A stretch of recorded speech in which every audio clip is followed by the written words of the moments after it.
ഈശോ മിശിഹായ്ക്ക് സ്തുതിയായിരിക്കട്ടെ. കന്യക ഗർഭം ധരിച്ചൊരു പുത്രനെ പ്രസവിക്കും. ദൈവം നമ്മോട് കൂടെ എന്നർത്ഥമുള്ള ഇമ്മാനുവേൽ എന്ന് അവൻ വിളിക്കപ്പെടും. അവൻ തൻ്റെ ജനത്തെ അവരുടെ പാപങ്ങളിൽ നിന്ന് മോചിപ്പിക്കും. വിശുദ്ധ മത്തായി ശ്ലീഹായുടെ സുവിശേഷത്തിലെ 1-ാം അധ്യായത്തിൽ യേശുവിൻ്റെ ജനനം പ്രതിപാദിക്കുന്ന വാക്യങ്ങളാണിത്. മനുഷ്യകുലത്തിൻ്റെ പാപപരിഹാരത്തിന് വേണ്ടി പിതാവായ ദൈവം ഒരുക്കിയ രക്ഷാകര പദ്ധതിയുടെ ആരംഭം കുറിക്കലാണ് ബെത്ലഹേമിലെ കുന്നിൻ ചെരുവിലെ പുൽത്തോട്ടത്തിൽ നടക്കുന്നത്.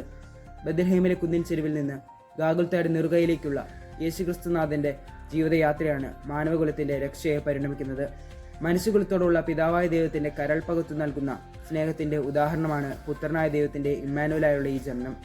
കൂടെയാകാനും ചേർത്ത് നിൽക്കാനും ആഗ്രഹിക്കുന്ന ദൈവം 2025 ക്രിസ്മസുകൾ ആഘോഷിച്ചു കഴിഞ്ഞ മാനവരാശിയോട് ഏറെ സ്നേഹത്തോടെ കൂടെ ഇരുന്നു കൊണ്ട് ദൈവം ചോദിക്കുന്നുണ്ട്, ഞാൻ നിങ്ങളോടൊപ്പമുണ്ട്, നിങ്ങൾ എന്നോടൊപ്പമുണ്ടോ? ഈ ചോദ്യമാണ് ഓരോ ക്രിസ്മസിലും നമ്മൾ ഉത്തരം നൽകേണ്ട ചോദ്യം. എൻ്റെ ജീവിതയാത്രയിൽ ഞാൻ എൻ്റെ ദൈവത്തോടൊപ്പമാണോ? പിറവി തിരുനാളിന് ഒരുക്കമായുള്ള ഈ 10-ാം ദിനത്തിൽ ദൈവത്തോടൊപ്പമായിരിക്കാൻ നമുക്ക് തീരുമാനമെടുക്കാം. പിറവി തിരുനാളിൻ്റെ മംഗളങ്ങൾ എല്ലാവർക്കും നേർന്നുകൊണ്ട് നിർത്തുന്നു. നന്ദി.